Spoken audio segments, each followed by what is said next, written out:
Ինչպես երեխային սովորեցնել չծծել մատը կամ ծծակն, երեխային մատը կամ ծծակն ծծելու սովորությունից ազատելը նրա զարգացման կարևոր փուլ է, որը պահանջում է համբերություն և հետևողականություն։ Սովորաբար ծծակից հրաժարվելը կարող է լինել 1-ից 2 տարեկանում։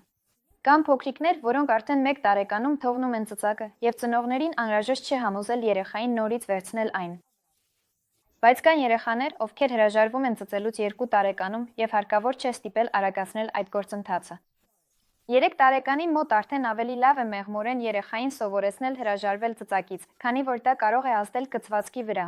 Բացի այդ, երբ երեխան մեծանում է, ծծակ ծծելը կարող է բացասաբար ազդել նրա հասակակիցների հետ սոցիալականացման վրա։ Ահա մի քանի խորհուրդ, որոնք կօգնեն ձեզ հաղթահարել այս խնդիրը։ Առաջինը՝ օգտագործման ժամանակի աստիճանական կրճատում։ Սկսեք կրճատել այն ժամանակը, երբ երեխան ծծում է մատը կամ ծծակը։ Օրինակ, թույլ տվեք դա միայն քնելուց առաջ կամ օրվա որոշակի պահերին։ Աստիճանաբար նվազեցրեք օգտագործման հաճախականությունն ու տևողությունը։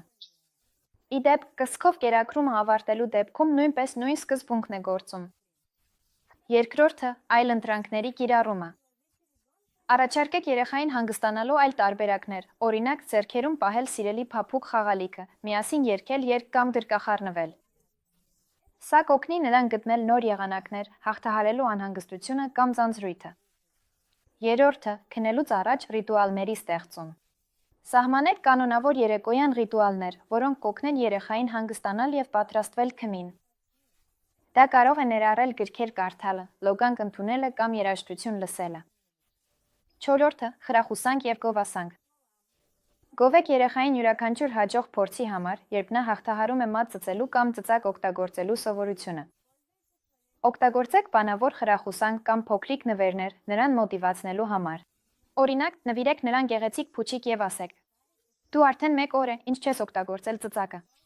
Ինչ լավն ես դու։ Սա քեզ նվեր է։ Հինգերորդը՝ աջակցություն և ըմբռնում։